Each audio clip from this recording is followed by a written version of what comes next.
श्री शिवाय नमस्तुभ्यम। हर हर महादेव। भगवान भोलेनाथ आप सभी की मनोकामना पूर्ण करे। इसी के साथ बैसाख मास का 24 अप्रैल यानी आज के दिन आखिरी सोमवार पड़ रहा है, साथ में पड़ रही है पंचमी तिथि।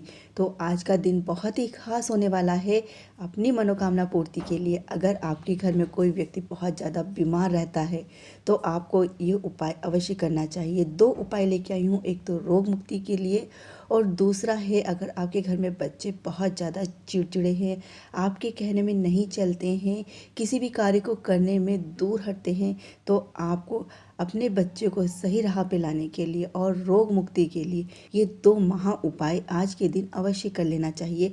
उपाय जानकारी बताने से पहले आप सभी से रिक्वेस्ट करना चाहूँगी, जिस किसी ने भी चैनल को सब्सक्राइब नहीं किया है तो सबसे पहले जाके चैनल को सब्सक्राइब कर लीजिए, ताकि जो भी उपाय जानकारी बताऊँ वो आप जल्दी से जल्दी पा सको और अपने जीवन की परेशानी को दूर करने के लिए उन उपायों को अपना सको।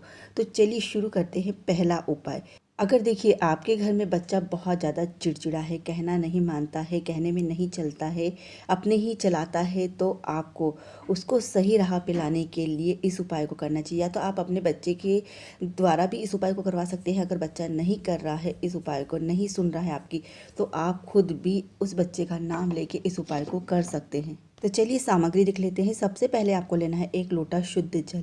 1 लोटा शुद्ध जल लेकर आपको लेना है एक बेलपत्र, अखंडित बेलपत्र लेना है। इस तरह का किसी भी तरह का कट नहीं होना चाहिए, किसी भी तरह का इसमें दाग धब्बा नहीं होना चाहिए। उसके बाद लेना थोड़ा सा शहद, यानी कि आप 1 चम्मच शहद ले लीजिए। उसके बाद लेना है आपको अक्षत, अखंडित अक्षत, यानी कि साबुत चावल, कहीं से भी टूटे फूटे नहीं होना चाहिए, इस बात का ध्यान रखिएगा। इन सभी चीज़ों को लेके आपको जाना है भगवान शिव के मंदिर में और सबसे पहले जाके वहाँ पर 1 लोटे शुद्ध जल से भगवान शिव का जल अभिषेक करिए। उसके पश्चात जो बेलपत्र आप लेके गए उस बेलपत्र पे आपको शहद लगाना है। अच्छे से बीच वाली पत्ती पे शहद लगा दीजिए। उसके पश्चात जो आप अक्षत लेके गए, पंडित सिर्फ 1 अक्षत लेना है आपको और उस शहद वाली पत्ती पे आपको लगाना है। देखिए कुछ इस तरीके से आपको इसको करना है। यहाँ पर ये पत्ती ली है, इस पर आप शहद लगाएंगे इस तरीके से, और शहद लगाने के बाद इस पर 1 अक्षत का दाना इस तरह से रख देंगे और ये पत्ती हो जाएगी भगवान शिव को समर्पित करने के लिए तैयार। तो बस 1 लोटा जल चढ़ाने के बाद आपको इस शहद और अक्षत लगी हुई बेलपत्र की पत्ती को भगवान शिव को डंडी अपने सम्मुख करके और पत्ती को भगवान शिव के सम्मुख करते हुए इस बेलपत्र की पत्ती को आप शिव जी के शिवलिंग पर चढ़ा दीजिए। जिस भी बच्चे के लिए आप बोल रहे हैं उसका नाम गोत्र बोलते हुए कि इसको जो परेशानी है, कहना नहीं मानता है, आपके कहने में नहीं चलता है, पढ़ाई लिखाई में मन नहीं लगता है, तो इसकी सारी परेशानी दूर हो, इस तरह से बोलते हुए उस पत्ती को आप भगवान शिव के शिवलिंग पर समर्पित कर दीजिए। अगर बच्चा इस उपाय को करता तो बहुत ही अच्छी बात है, अगर नहीं करता तो आप भी कर सकते हैं, यानी कि माता पिता भी इस उपाय को कर सकते हैं।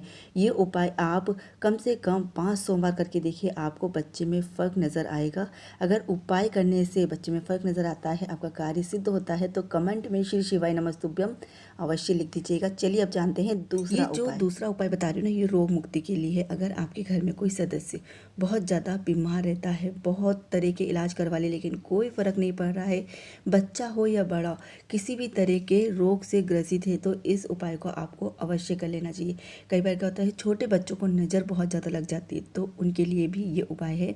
इस उपाय में आपको करना क्या है, आपको लेना है इस तरह से 7 अखंडित लौंग, यानी कि जिसके फूल हों ऊपर, ये इस तरह से फूल बने रहते हैं, ये फूल होना चाहिए। इस तरह से आपको 7 लौंग लेनी है। साथ में लेना है आपको चुटकी भर काली तिल।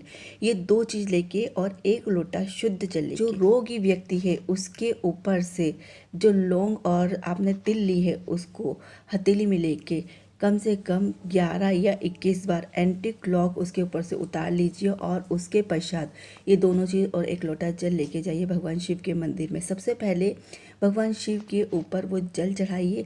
जल चढ़ाने के पश्चात उसमें से थोड़ा सा जल रख लीजिए और जो काली तिल और लौंग लेके गए हैं उस रोगी व्यक्ति का नाम लेते हुए उस लौंग और काली तिल को आप भगवान शिव के ऊपर समर्पित कर दीजिए और रोगी व्यक्ति के रोग को दूर करने के लिए भगवान से प्रार्थना करिए।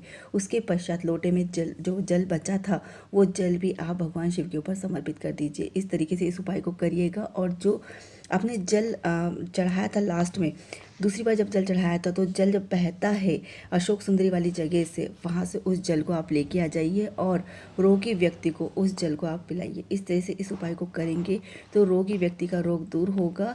साथ में आप दवाई गोली जो चल रही है वो तो चलने ही दीजिए, लेकिन इस उपाय को भी आप अवश्य करिएगा।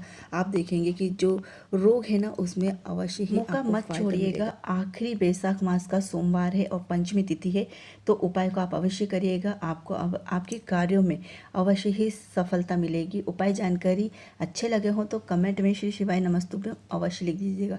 फिर मिलती हूँ, तब तक के लिए राधे राधे। श्री शिवाय नमस्तुभ्यम।